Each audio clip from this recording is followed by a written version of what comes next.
This is the Durable Dad Podcast. I'm your host, Tommy Geary. This show will give you the skills and the tools you need to be a rock-solid man for your work, your community, and most importantly, your family. All right, what's up, guys? Episode number 2, the Durable Dad Podcast. Today, I am going to teach you a tool that you can use to take action in your life. So this is deliberate action, being intentional with our time, with our energy. So think completing projects that are priorities, where we want to focus on tasks that are going to move us forward and your business forward. If we want to hit health goals or savings goals, having patience with our kids, communicating with our wives.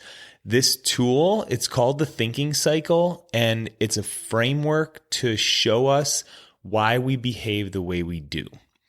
So when guys start to see this, everything starts to click, starts to make sense. We start to see why we procrastinate and why we flip out on our kids sometimes. I first came across the Thinking Cycle when I was stuck in my career, didn't really have much direction. I was looking to make a career move.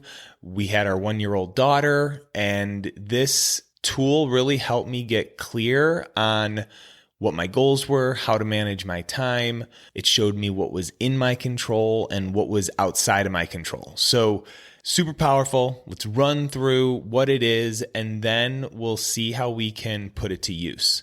So the Thinking Cycle is 3 parts: our thoughts, our emotions, and our actions. Very simply, the thoughts that we have create the emotions that we feel, and those emotions fuel the actions that we take. I'm going to dive into each one of these, and this cycle is a tool that's used in cognitive behavioral therapy. It's where it was first developed, and now just in mindset thought work, it's a really powerful framework. So what are thoughts? Thoughts are sentences that go through our heads. They are optional. They're perspectives. They're different from facts. And what is actually happening in the brain? I'm not a neurologist or a neuroscientist, but we have these neurons in our brain and in our nervous system. And when they fire together, they create thoughts. And those thoughts create emotions. So the next part of the Thinking Cycle, emotions. They are feelings: annoyed, frustrated, sad, happy, disappointed. Our emotions usually are happening neck down. They are feelings in our body like getting the kick to the gut or a broken heart. These are vibrations that we feel. So what's happening here are the neurons that are firing in our brain, creating thoughts, send a chemical reaction down our nervous system and into our body. That chemical reaction creates our emotions. All right, and according to the Thinking Cycle, the thoughts in our brain create our emotions, and our emotions fuel our actions. So actions are working out, completing tasks on your to-do list, delegating, communicating. Others are scrolling on your phone, raising your voice, being silent, shutting down in conversation, right? Depending on how we're feeling, what emotions we're having, they're fueling these different kinds of actions. You know that when you're completing tasks, you're feeling focused, and that's one kind of energy.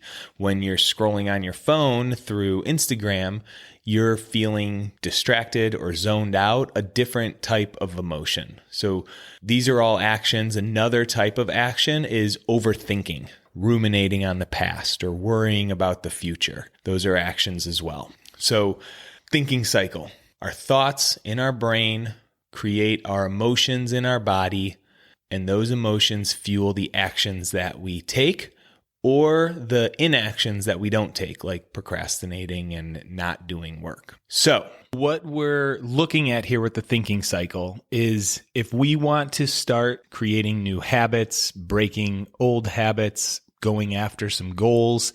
Instead of just focusing on the actions, we have to go upstream and look at our thoughts and our emotions. And those are going to be the powerful ways to change our actions. All right, so I'm going to give an example of a guy I was working with, and we'll call him John. And when John and I started working together, he wanted to stop arguing with his son. He was short-tempered and getting into these arguments that he didn't want to get into, and we were working on changing that action.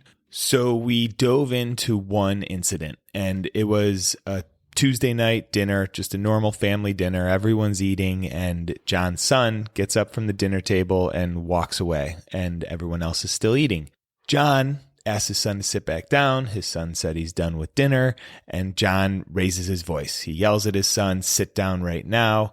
And when his son sits back down, dinner progresses, but it's in that awkward silence where John's trying to smooth things over and the kids are just silent, and it's not the result that John wanted. What was the thinking cycle going on here? John's actions were asking his son to sit back down and then raising his voice to get his point across. There were thoughts and emotions that happened before he took those actions. And when we dove in, the thoughts were he's being disrespectful, and that thought was making John feel frustrated. His son got up from the table and John thought he's being disrespectful.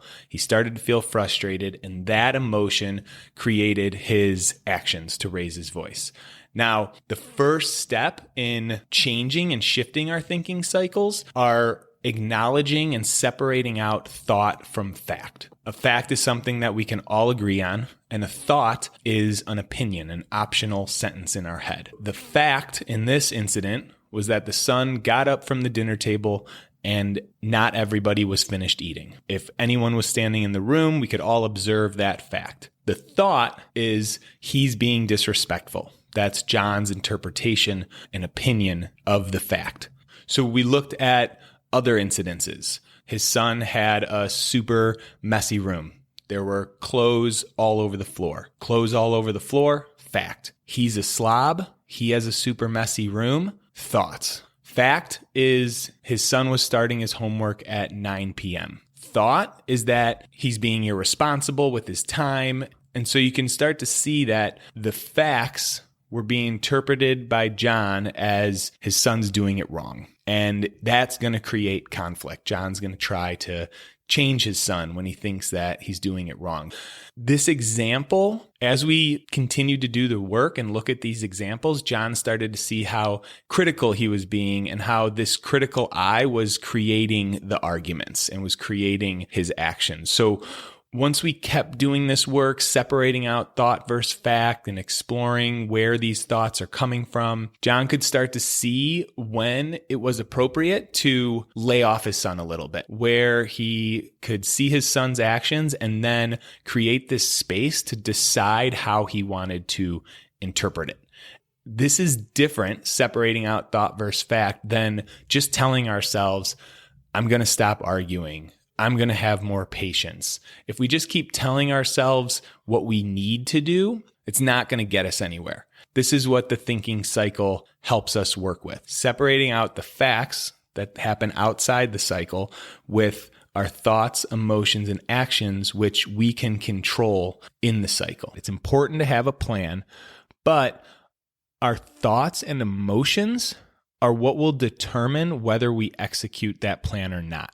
So this brings me to managing our minds. The first step to working on mindset is just noticing what our brain is thinking, noticing these habitual thinking patterns we have. And a great way to do this is thought dumps, taking those typical thoughts that we have through the day. I got a lot going on right now. Work is crazy. Everyone needs something from me. The new blinds need to be hung up. All those things. I'll never get it done. Whatever's running through your head, we're going to dump it out. And what it looks like is putting it on paper. So pen to paper, write your thoughts, or pull up a blank screen on your computer and type them up. Just stream of consciousness what you're thinking. This is going to help us learn about ourselves and help us start to control our actions instead of reacting to old patterns. Now, A lot of the dudes that I work with will have a little hesitancy putting pen to paper or typing it up on their computer screen. I have found that that is the most powerful way to start doing mindset work. However, if you're listening to this and you're like, no way, I'm not going to try these thought dumps, that's just not how I roll, try talking out loud to yourself. It's another way to get thoughts out of your head and into the ether, giving them some space to clear your head of these thoughts. And you can do that on a walk, you can do that in your car or sitting at your desk. Talk out loud to yourself, just say the thoughts that are coming through your head. Because we're rarely aware of these first two parts of the thinking cycle. 95% of the time, our thoughts and emotions are running in our subconscious, meaning we're not aware that they're happening, which is kind of crazy because that means that the actions that we're taking 95% of the time are running on old patterns, old subconscious thoughts and emotions. And if we do that all the time, we're never going to change our actions. We're just going to keep doing the same actions if we keep thinking the same thoughts and feeling the same feelings. So to start being intentional and proactive, these thought dumps are an awesome way to kick off this work. All right, recap. We talked about the thinking cycle. I'm going to say it one more time, even though I've said it a lot. Thoughts create emotions. Emotions fuel our actions. Instead of working our way out of problems, we can go upstream and focus on the thoughts and the emotions. That's how we change the actions. And thought dumps are the quickest path to starting to do this work. All right, guys, that's it for today. That is how you start taking the action to be the example you want to be for your kids. See you guys on the next episode.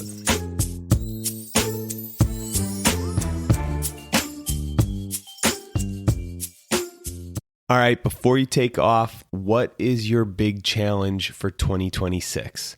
If you haven't decided yet, check out the next Grand Canyon trip, a 16-mile hike from the top of the canyon down to the Colorado River and back up.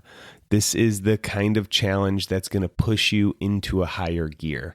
You're going to train, you're going to get in better shape, and you're going to check off a bucket list experience. So if you're wanting something to train for next year, a goal that's going to pull you out of the grind, this is it. We're assembling the team right now. All the details are on the website. Training starts in January. We hike in April. Check it out.